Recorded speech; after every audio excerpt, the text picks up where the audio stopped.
press that twice, right? Yeah. Okay, thanks a lot, Dan. And good luck to your sister. I guess we're good to go. Michelle, tell me a little bit about your background. And you said you've done a lot of things, Mm-hmm. co-op work, and Mm-hmm. been ordained a minister. And where did you grow up? And Well, I grew up all over. My parents are French immigrants. French immigrants? Yeah, my mother's French Algerian, and my dad was Parisian. We grew up lived all over. Anyway, so I've lived in Europe, back again, in the Southwest, anywhere where oil was drilled, I lived. Your father was in the oil French, business? well, he was worked for a French oil serving company that did a technique that helped people find oil. So anyway, and we were here during World War II, and then went back, and then situation was not so good, and so my dad decided to come back here and to the United States, and they took out citizenship. So Okay, so ended how up here. old were you at that point when your parents decided to move to the States?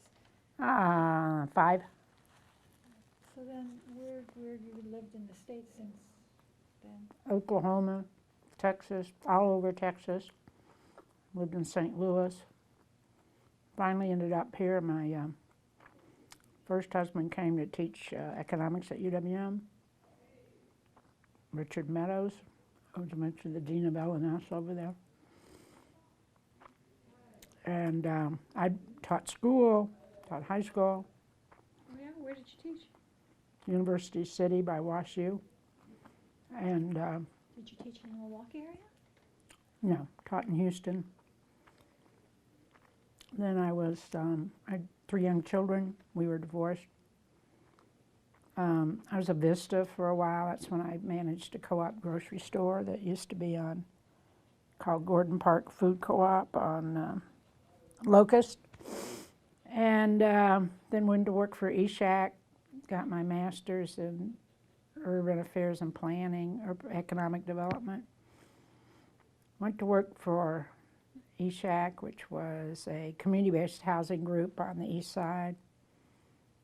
Did community organizing, did housing for them, director of housing services. We did the rehabilitation of low-income housing for owner-occupants. And then I left there and went into some arts management, and then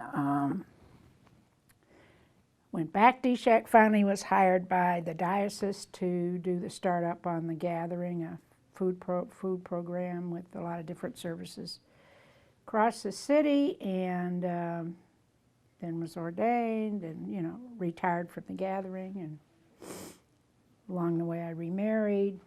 I'm now widowed. My 3 children are grown, all this stuff. So in and out. And you were ordained as an Episcopal minister? Mm-hmm. Okay. And did you ever have a parish? Or No. whatever it's called? Yeah, right here. Church? I'm assigned right here. Oh, okay. This is So- my assignment, Oh, okay. and it has been since I was ordained.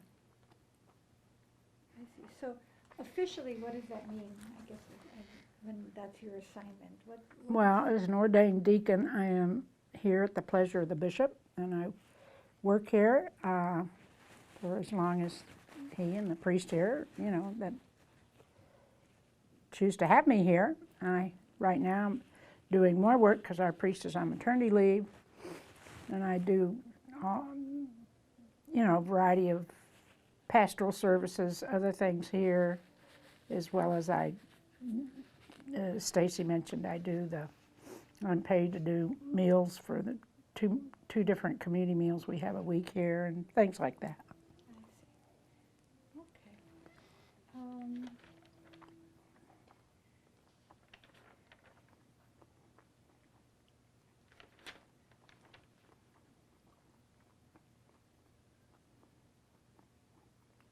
Okay. So,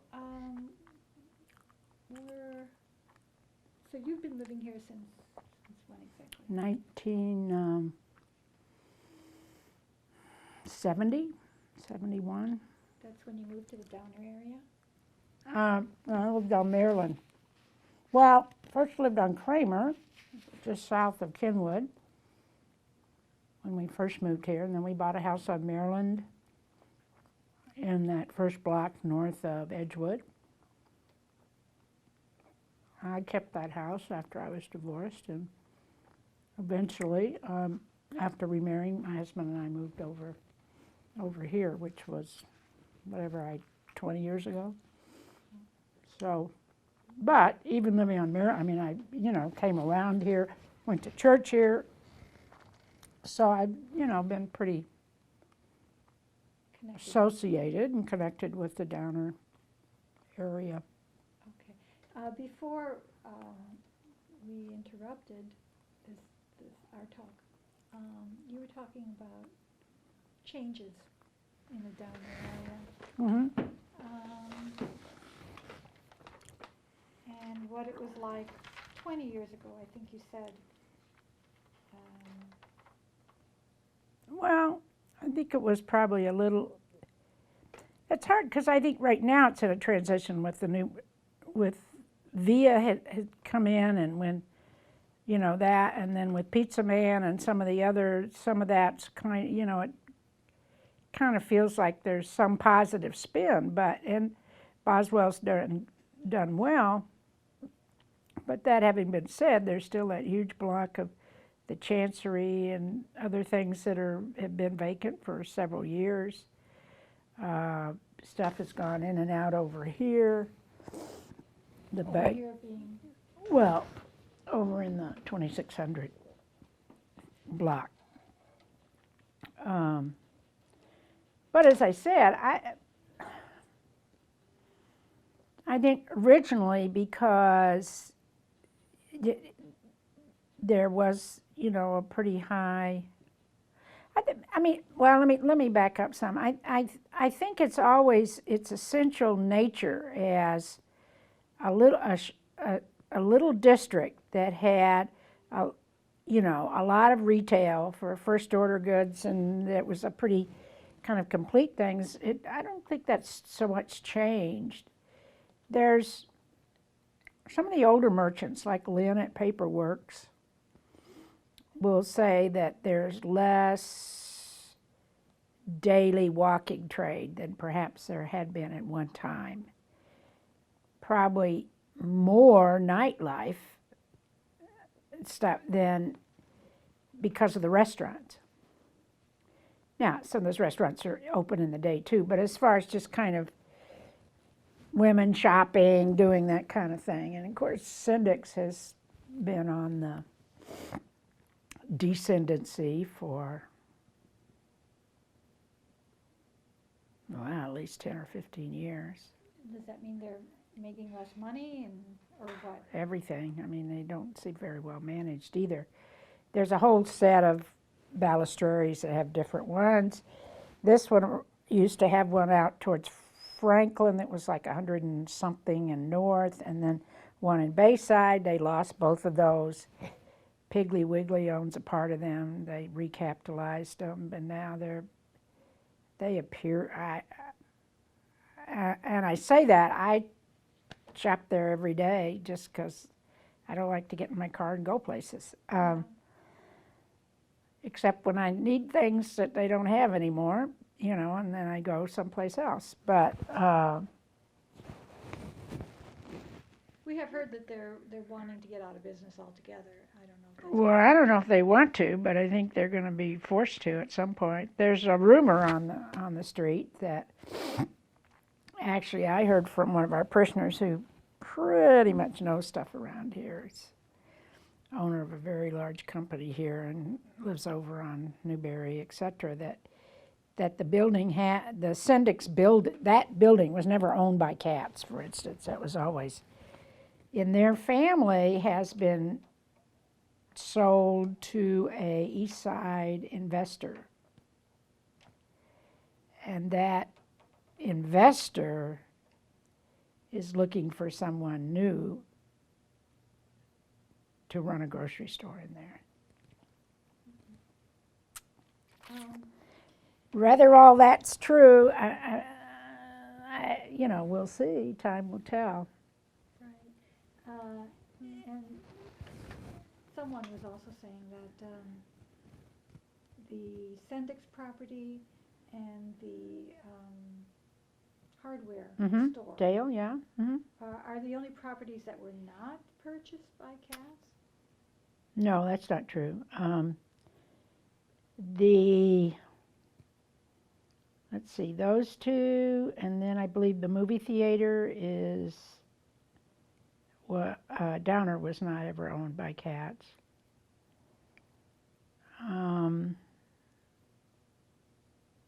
The rest of that down the line,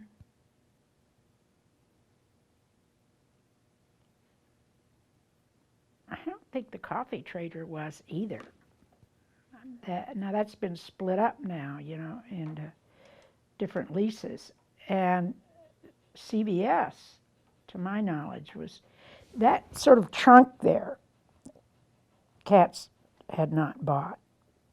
But everything from Bellevue down, as far as I know, except the movie theater, and everything on this east side of I think was owned by Katz. Except, well, the bank wasn't. I don't think the bank was.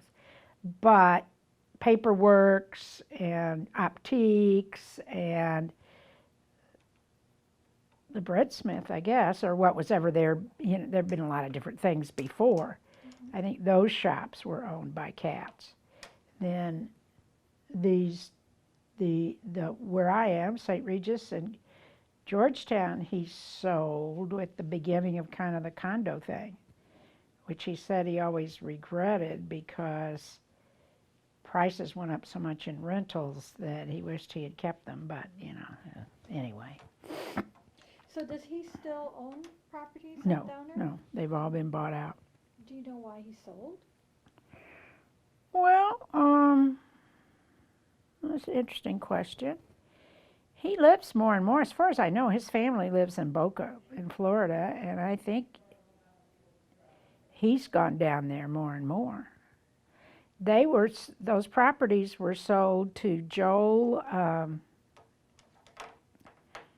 It's a reputation for Lee. Is, you know, pretty. I mean, as developers go, pretty decent guy.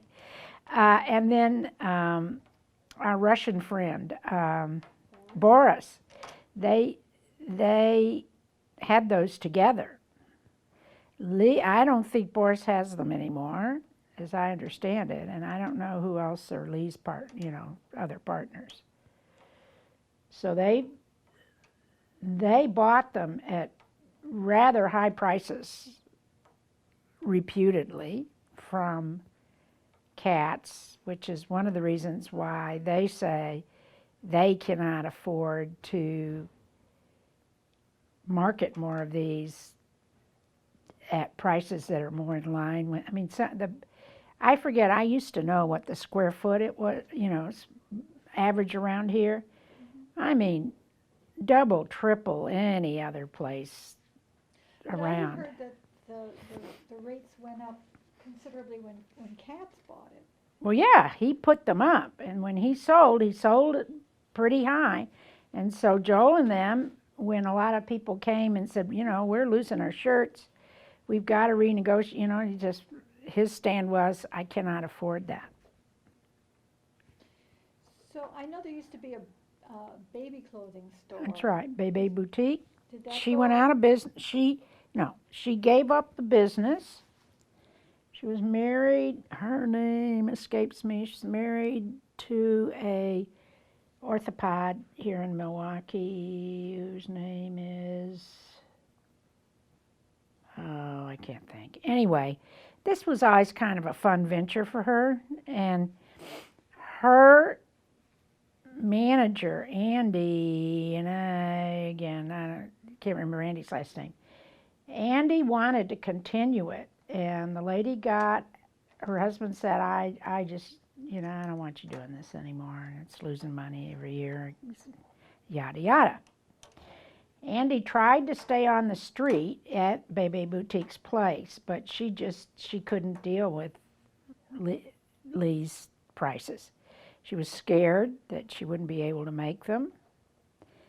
And even though he offered her, I guess, some kind of a break for some initial, 6 months, which isn't unusual given what small businesses do in their first months, although there was an established store there. But anyway, so she went over to that area across from Maryland Avenue, which DeJuan, the dental place that used to be up here, he bought that little put up that building.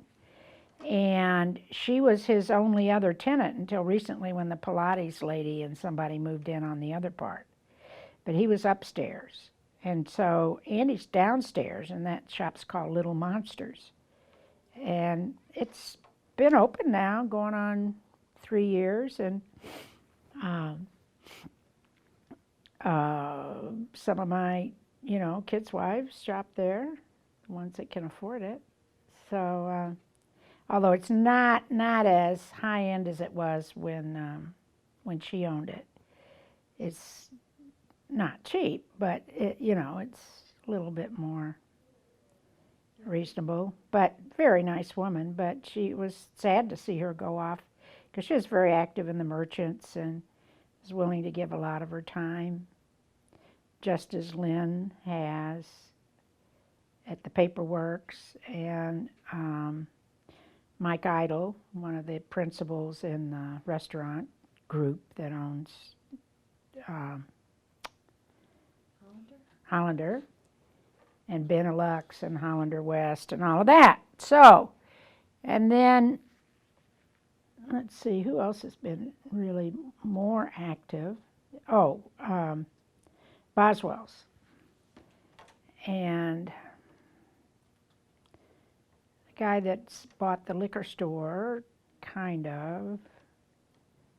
So who actually went out of business when Katz? Oh, well, that was a while ago. Well, I mean, things came in and out, but their J. Lou's, which had been a children's primarily bookstore, that went out 30 years ago. She just wasn't going to pay the rent. J. Lou, gosh, she's probably 90 now. She lives over at Catholic Home. There was a gelato store that was somewhere on the street, and then Katz owned Licks. And when he put Licks in, that ran her out of business. There was just a series of different little restaurants and, stuff, things like that. And Chancery? Did that go out because? Well, no, Chancery stayed there for quite a while. They finally left, 6, 7 years ago, maybe 8 years ago. I'm not a big timekeeper. Or J.J. Downer? I don't know which came first. Well, no, it was the Downer. I mean, it was the Chancery when it left, I believe. And that was due to this whole hotel concept? Well, I don't know if it's that or they just, again, were losing a certain amount of business, although it always seemed like there were, a fair amount of people there. There was a Time to Kill in there for a while. It was a little store that never, I guess, did well enough. One of the big anchors was the bagel place, and then that went out. It was a Einstein's. And they were there for multiple years, but they apparently couldn't make the kind of rent that. And when they went out right in the initial time of Lee and Boris being there. When did Lee and Boris come in? Well, gosh.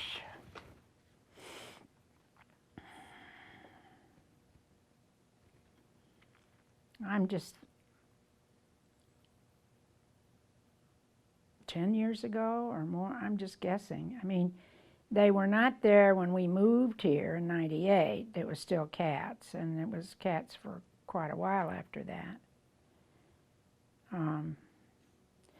Coffee Trader was one that left, but I think that was other business decisions among the owners of the Coffee Trader. That was a while ago, and that sat empty for years and years and years. And then finally, after Jolie took it, was when they split that up, and they had, eventually the Pancake House went in there.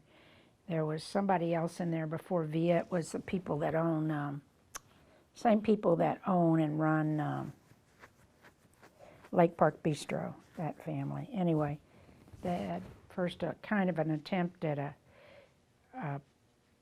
piccolo kind of pizza thing, which they have like in Wauwatosa, and they didn't feel like it did well. I don't think they did much with it. They had other fish to fry. Then they tried to make it a little higher end Italian, and then they finally just left under Lee. So I mean, it's just been a lot of. Yeah. And I don't know if that's so unusual among that kind of thing, that you have people coming in and out. And So who did Lee buy the Coffee Trader building from?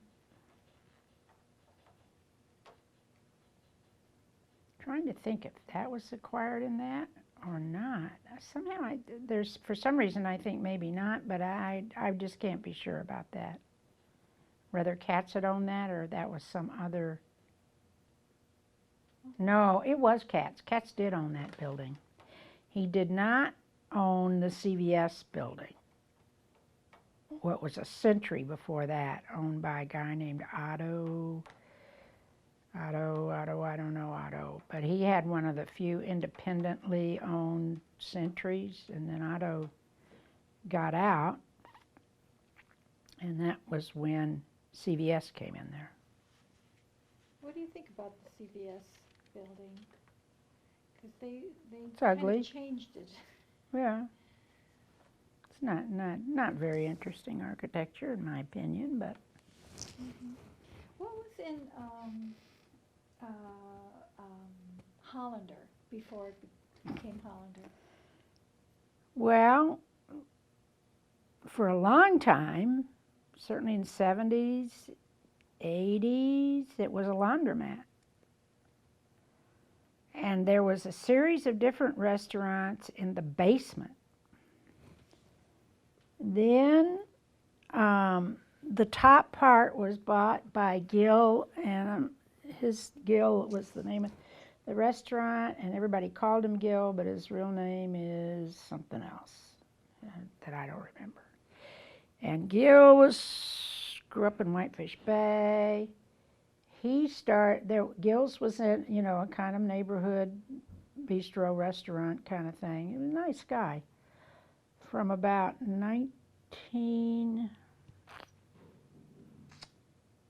early 90s. And he had Gill's until he just couldn't keep it up. In 2000 and, gosh, I don't know, however long, right, before, when he left, then Hollander came in. At that time, the restaurant group was called Diablos Rios. There was a little bit different owners, and then they split up, and some kept some of these, and like Mike Idle still has, I guess, Benelux and the two that, and then he has the place on Brady. It's kind of a soccer type sports bar. Well, anyway, they bought it, and that's been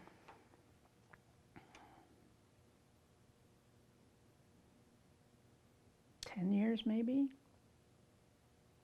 within this past decade, and they redid it, put money in it, and they took the basement for their some additional storage and offices. So that whole point became theirs, and they put all this stuff outside. That had not been, well, the city had a fountain off and on, but that had never been a big part of a restaurant. Right. So they got permission to do that. So that's a real success, isn't it? Oh, yeah. Do you eat there? Do I eat there? Sure. Hang out Eat there? there, have coffee, yeah, meetings, sure. Why do you think they made a success out of this, and it's a real draw? Oh, And they're yet marketing. others- They're very slick marketers. The food's no better or worse. Somebody might argue they liked Gill's better, but they've marketed a lot to, they do these, they sponsor bike races. They have all sorts of different activities that go on in and out their different restaurants, and they really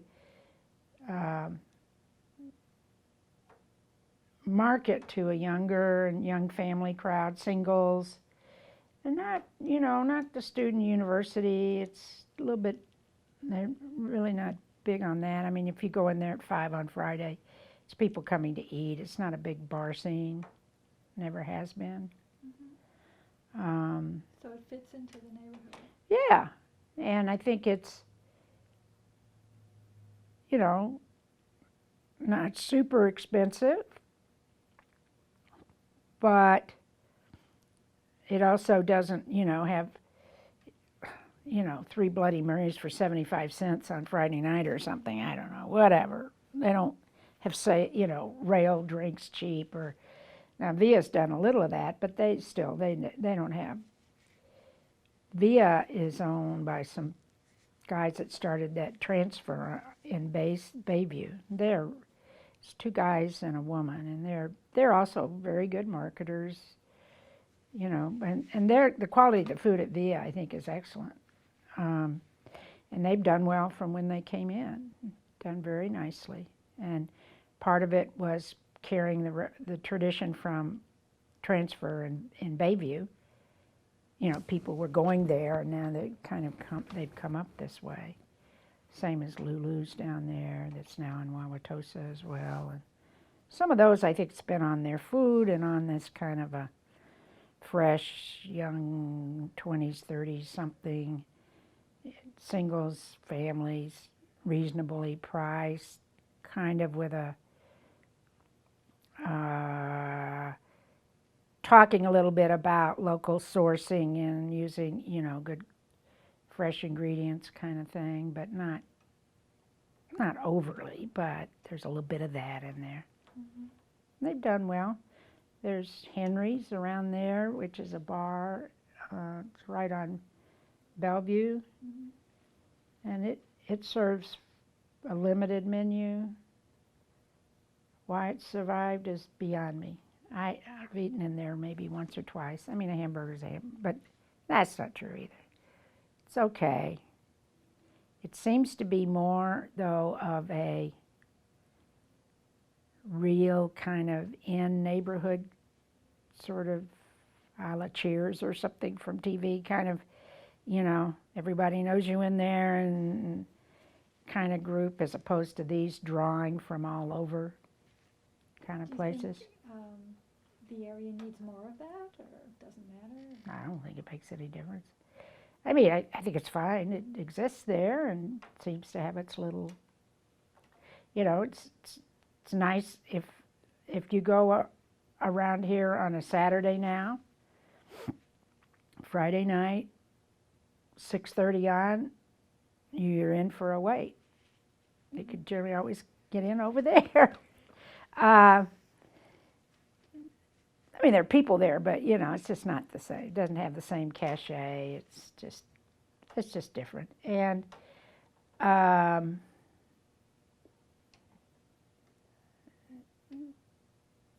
Chancery used to do well too, and I think had a lot of they didn't really have a big bar crowd. Maybe a little bit more young people, but there was a lot of families too. They had a family night where kids ate for a penny an inch of how tall they were and that kind of stuff. I mean, they always, they made desires to be patronized by the neighborhood. Of course, Pizza Hut coming, that'll be, Pizza Man will be interesting. Everybody seems very excited about Pizza Man. Well, I've never eaten there. I know people that say, oh, that's where we went when we got engaged, or that's where we, you know, and people talk about, I guess they had the finest corked wine by the glass. It's been reviewed, I guess, all over the country by wine purveyors. They have hundreds or sold hundreds of bottles were available to be had by the glass. And supposedly the food was good, very good. I never ate there, so I don't know. I always, you know, it always looked like sort of a kind of weird dumpy place, I thought, on Oakland, but then people said, oh no, that's not a dump. So anyway, the architecture over there is going to be quite interesting. Should be quite a show for that, I think. But yeah, everybody, all of a sudden, people that I never heard talk about it, oh my gosh, it's going to be incredible when it's open here. So we'll see what happens. It certainly got a buzz around Downer, that's for sure. If you could make changes in anything in this neighborhood, not just commercial, you know, restaurants and things like that, but any kind of shops or any kind of organization or any kind of park or anything, what do you think this area could benefit by? I don't know. Well, I mean, Syndic's being a better grocery store would, from my point of view, it would be welcome, you know, for it to return to what it was.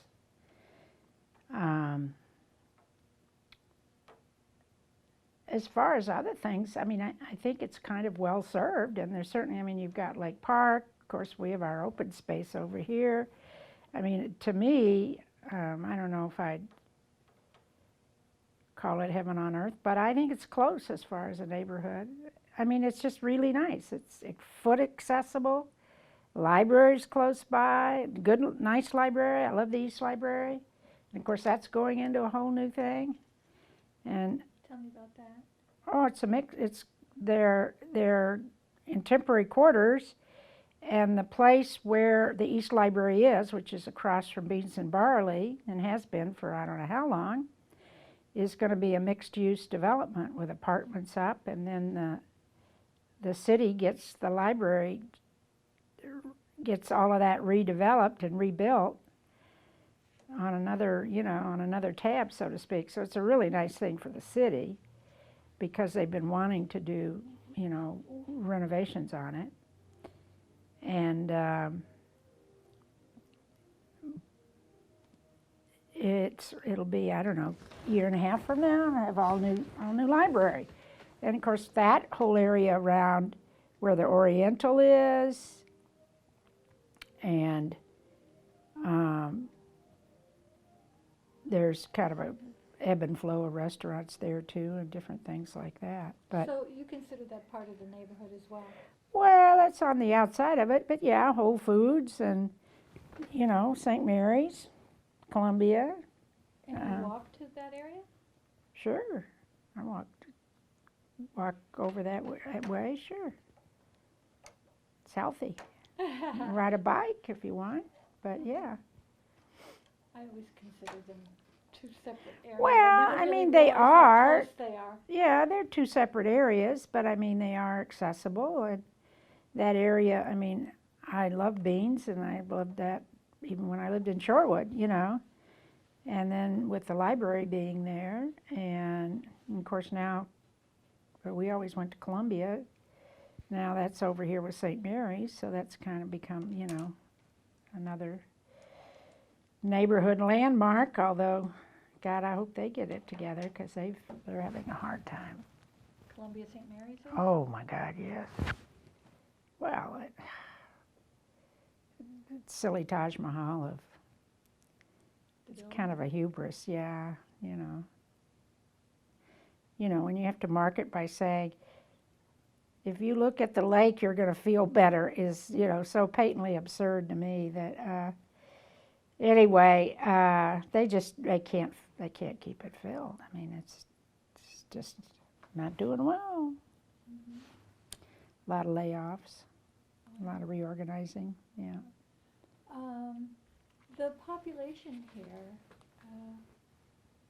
what do you think, do a lot of them work at the hospital? I mean, No, where- well, if you're a doctor, because of the expense. maybe a nurse, yeah, it's too expensive. In fact, there is a not-for-profit development group based in Chicago, which is national, which I've worked with, and God, I'm not going to come up with the name.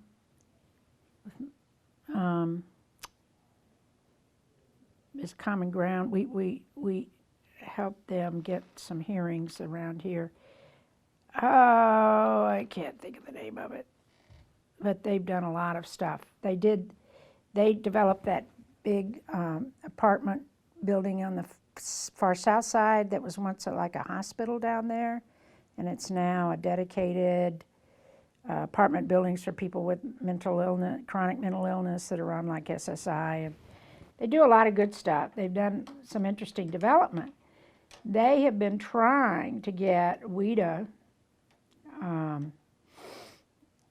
bonds or, write-downs for working with Columbia St. Mary's to build do you know where the bank is on Farwell? Yes. And that Used to big be First Wisconsin. Parking lot behind it? Yeah. Okay. They have been trying, they finally got all the city stuff pretty much through the hearing hoops and neighborhood stuff, of course. Oh, no, to build subsidized housing there. And it's called workforce development. It would be nice housing suitable for individuals and families, even with 2, 3, 4 children.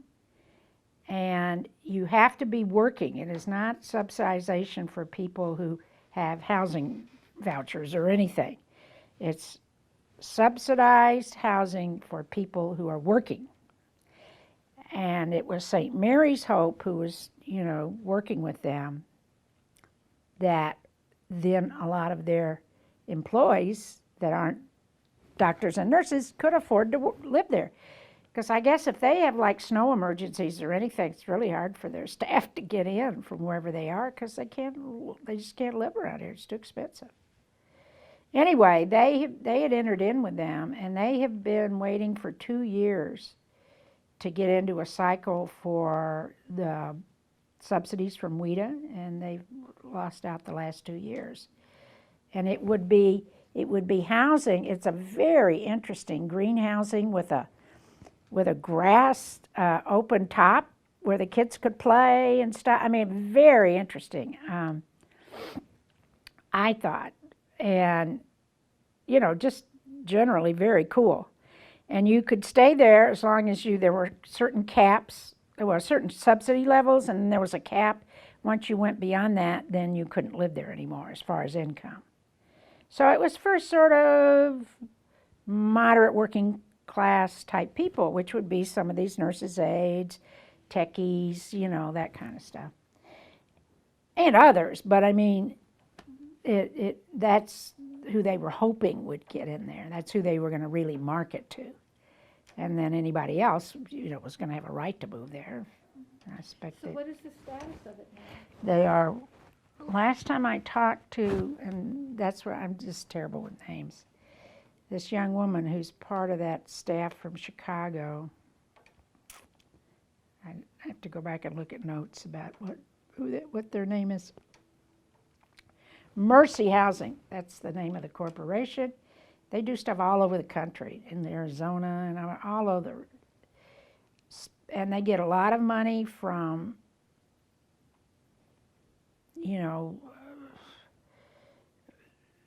school sisters of whatever, people that have big investment firm, not-for-profits, charities, other kinds of things to do these projects. and then get government, subsidies and help and develop all of these, and they manage them, which is a very, I think, positive thing, because they have a very high standard of management. They have a very good reputation. They don't develop it and walk away. So anyway, what it would be right there with that parking lot, and right behind that what was First West, and it would be, I can't remember, I don't know, 4 or 5 stories, and Right across from Whole Foods. yeah. My understanding is if they go in every round for the WIDA funds. Once they get them, now they're set. Now, earlier today, you said that you had, as part of your background, you had done some organizing or something like that regarding co-ops for new health insurance? Well, I helped manage Co-op Grocery Store. That was way back in the 70s. Right now, I am on the board of the Common Ground Healthcare Cooperative, which is one of a few cooperatives formed expressly out of the Accountable Care Act, or Obamacare, as some people like to call it. I don't. One of the, well, I hate to say deals because it makes it sound bad, but one of the ways that certain people came on board with that, more conservative Democrats out in the West, some progressives in the Midwest, was they said, okay, we're not going to have national health insurance, but we are going to foster the development by funding startup loans so that every state, initially, this was what was in it, every state would have occupants in that state with their exchange. You know what the insurance exchanges that are coming into being? Well, that's where people will be able to buy their insurance who are getting subsidies. There will also be other insurance, but if you have a subsidy because you work for a small business and they don't give insurance, or you're self-employed, you haven't been able to afford any, now you're going to be required to get insurance, and but you'll get its subsidies if you can't afford the tariff. And every state will have an exchange. It's just like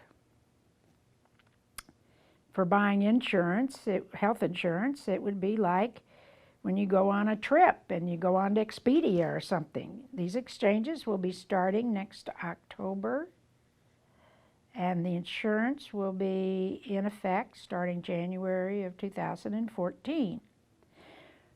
We were the Common Ground here, which is a community organizing group made up of about 55 churches, universities, local, businesses, not-for-profits, who have banded together to do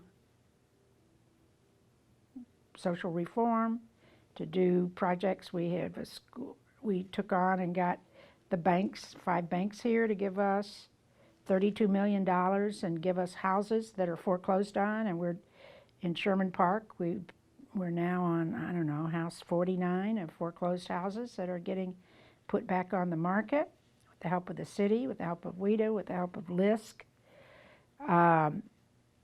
We now have a subsidiary that is a not-for-profit housing development fund that is taking over with that and going forward. Common Ground also has a school reform group which got a reform in the MPS school system after school tutoring programs called SES, which were wasting millions of dollars of federal money with people getting, funded to do tutoring, and they weren't doing any tutoring or virtually any, and there was no accountability, and we blew the whistle on it and got that stopped, and now they've redoing that. That's the kind of issues we work on. We're in the 4-county area. We also were working on affordable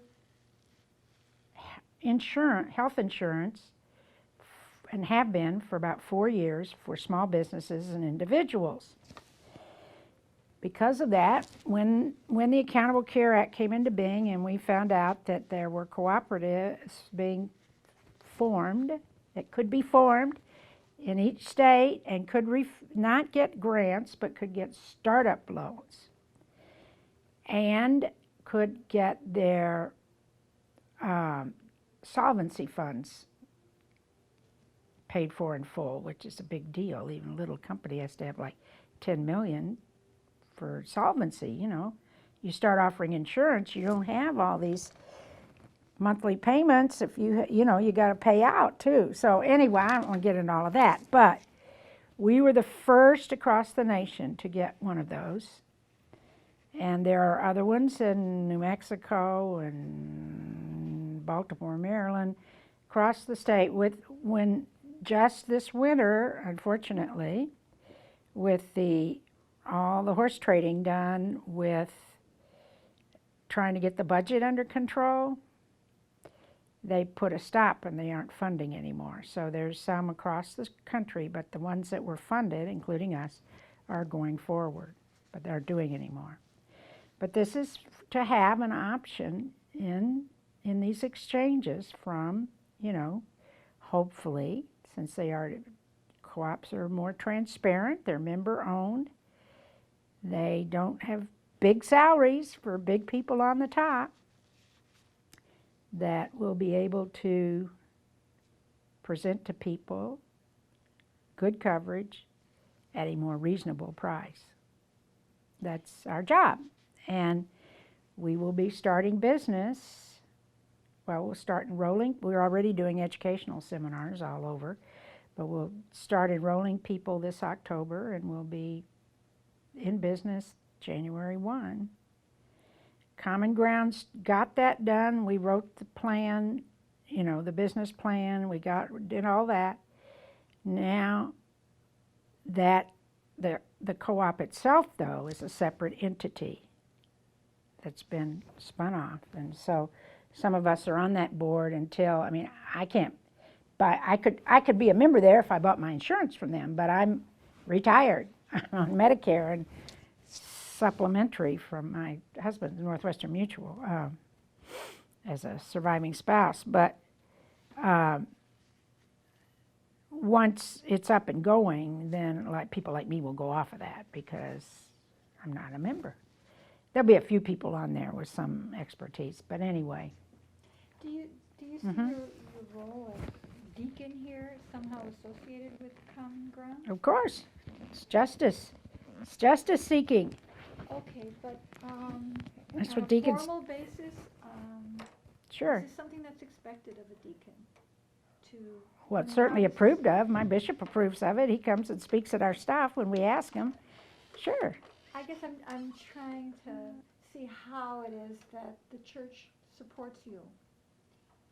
Well, in the Episcopal Church, you know, if you want to think of it that way, the priests are the inside people.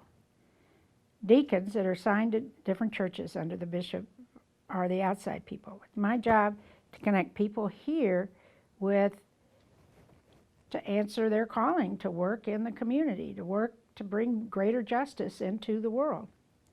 And that's my job, as well as to do pastoral things, you know, with people and do some education, preaching, and stuff like that. So it's almost part of your It is. job. It is my calling. Absolutely. It's the center of my calling. My calling is not to, in our tradition, to engage in the sacramental part of it. I serve at services here, but that's not my central role. That's the priest. I do some education. That's not my central role. I do a lot of pastoral care. I do outreach. I staff and help supervise the outreach committee that raises money for groups all over.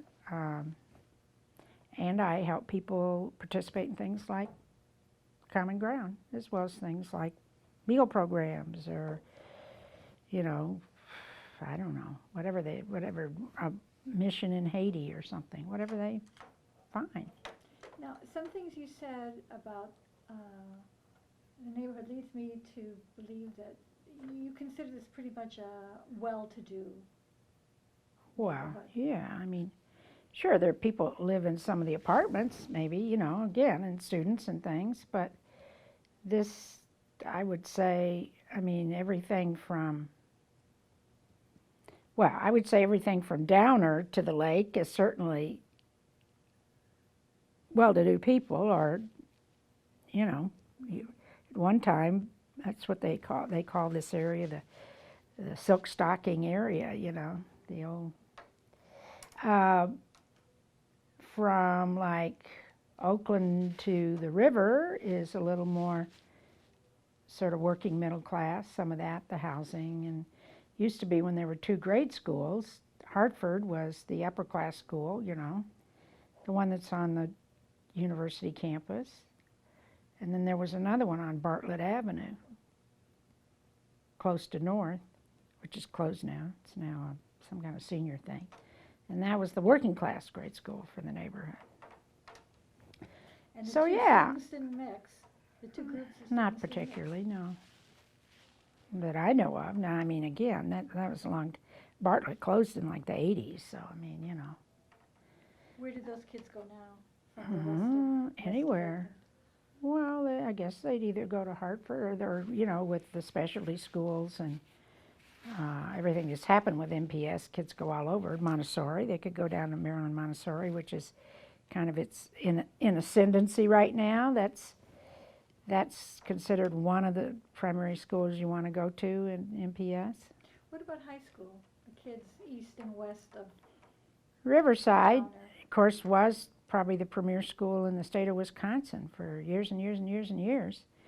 In the 60s and 70s, they had their problems, just like, you know, everybody there, where there was some racial integration, and you had blacks and, interestingly, Hispanics, as well as working class Polish and, you know, and then blacks coming in there. And they've had their ups and downs, but it's always retained a certain amount of good students.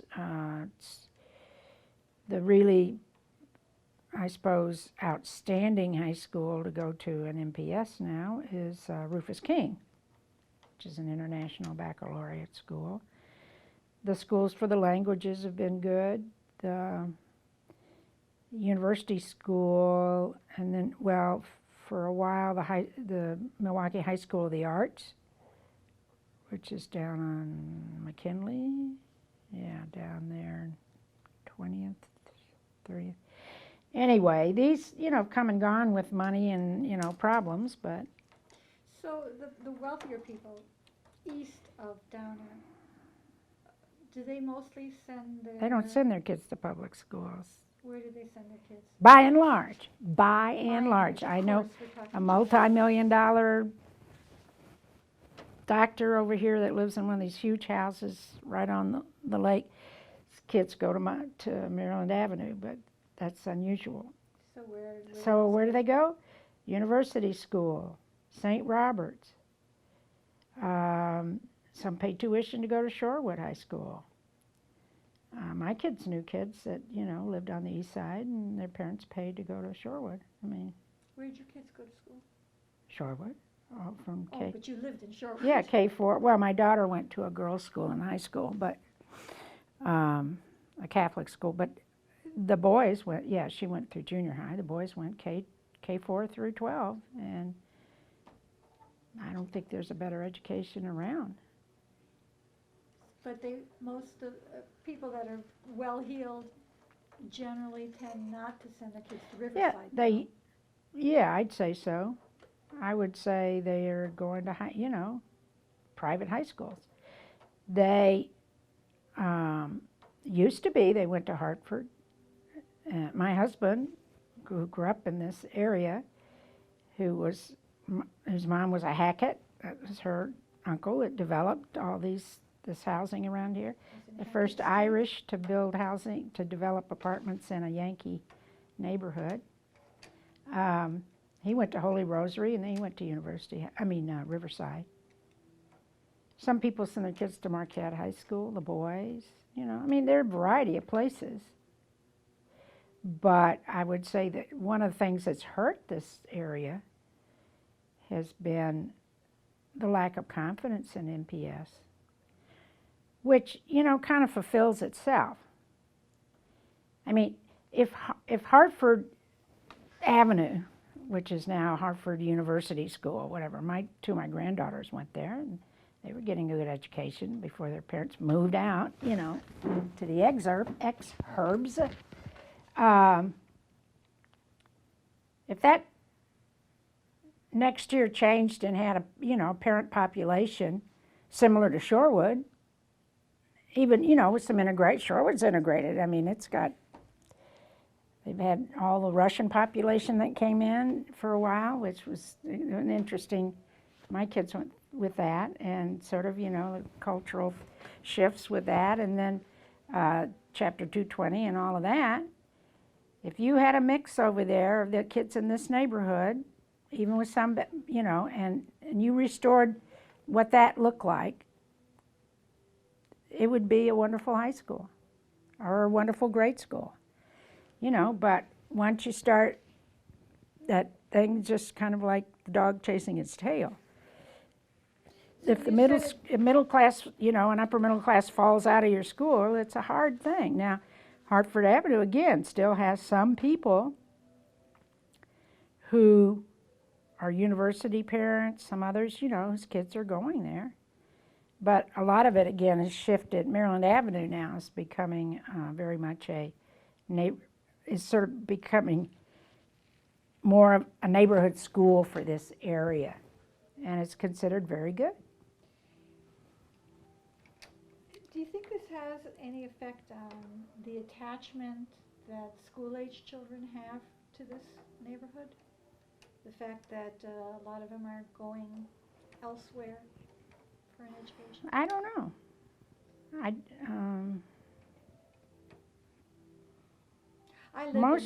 Most of the families that go to St. Mark's, some live here in the city, and there's one, he's a university professor at Marquette Law School. And they live over on Stowe, and their kids, by choice, go to Fratney over west of the river, the Spanish bilingual school. And their daughter is going to go to Reagan, which is another one of the high schools on the far south side, which is very good now, has international baccalaureate. It's kind of like the south side version of, it's had a huge infusion of Teach for America students and stuff, you know, and is getting to be kind of popular and hard to get into, you know, like Rufus King. So the things are happening, and I think the kids here, I don't know, I mean, I think a lot of the kids that, like, they start at St. Robert's and they go on some other Catholic school, I mean, well, they have their own little subsection, you know. I'm not sure how the other, as I said, most of the kids at the church here, they live in Shorewood. Why, you know, the families that might have at one time lived around here, because of schools, they live in Shorewood, Whitefish Bay. Some people come from Wauwatosa. Some people, our pastor and her 2 children and husband live west of the river. Do the local kids, high school and middle school, do they hang out in the neighborhood? You see them a little bit. See them on the green space sometimes, you know, with quilts talking or whatever. But I know my youngest, who of course is 35, they used to come down when that was Gil's in high school, because he'd let them go upstairs and didn't kind of hassle them that they didn't buy anything but, you know, soda or coffee or something. Was it more kid-friendly when Coffee Trader was here? Coffee Trader was kind of a phenomena across the city. Lots of people went to Coffee Trader, and lots of high school kids, that was like a real kind of cool place to bring a date or to come, you know. And even like my daughter went to St. Mary's Academy on the south side, and some of her friends, oh, we want to go to the Coffee Trader, you know, that's ultra chic and everything. This is back in the 80s. I don't, you know, you don't. I was gonna say, I see kids. Not a lot of them, like high school age. I certainly don't see big packs of them around here. Do see them some in the summer. Of course, there are fewer children now. You know, it's like you don't see packs of kids in Shorewood either, like you used to. I mean, the population of school-age children in communities is dropping. That's one of the reasons why Shorewood schools have had a hard time. Whitefish Bay's having a hard time. Even Mequon Homestead, their population is down. That's correct. Yeah. Did you have kids in these schools, or? I live in Shorewood. My daughter actually wanted to go to Whitefish Bay, my youngest daughter. She went to high school, Whitefish Bay. My two older kids, we lived in Bayside. Oh, okay. So they went to Nicolay, yeah. Yeah, but then we moved farther down. I don't think we gave you did you sign a sheet saying that you knew that, you know, we were recording you and that we would like to use what you said in our, No. I hope she didn't take this with her. She did take them. We will have to get that to you, but we can do some of this orally. You understand that we would like to use your information and, you know, the recordings that we've made of what you've said to us in projects about the community, media projects, and you can you agree to that. Also, you should know if you go home and suddenly think, oh, maybe I shouldn't have said this, or I really don't want that to go on YouTube or whatever, just contact us and here's something. And we can. Yeah, you probably don't need to say anything about Dawn, whatever her last name is, over at the historic at the historic water tower that I don't even remember you saying it wasn't anything particularly, but she's rather sensitive. I just assumed that not be. Yeah, whatever you don't, you know. But in any event, I don't think you would anyway, because I don't think it was basically about the people that reacted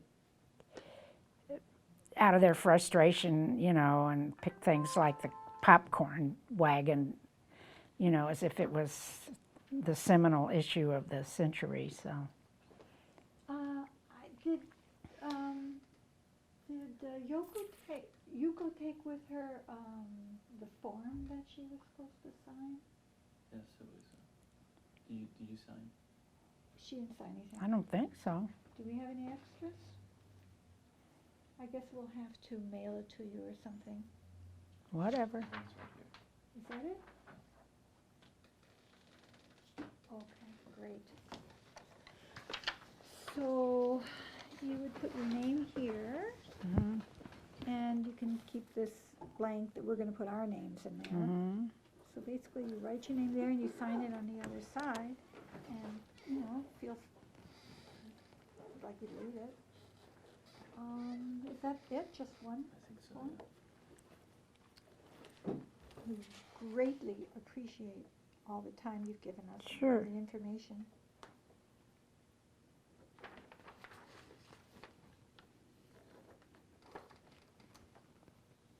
That too. Yeah.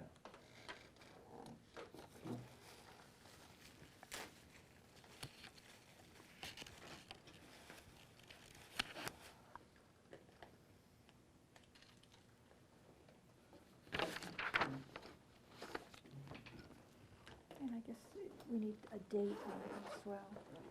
I put one on there. Okay, great. How's your sister doing? She's doing well. I think we can turn this off. Huh? Should I take this back with me?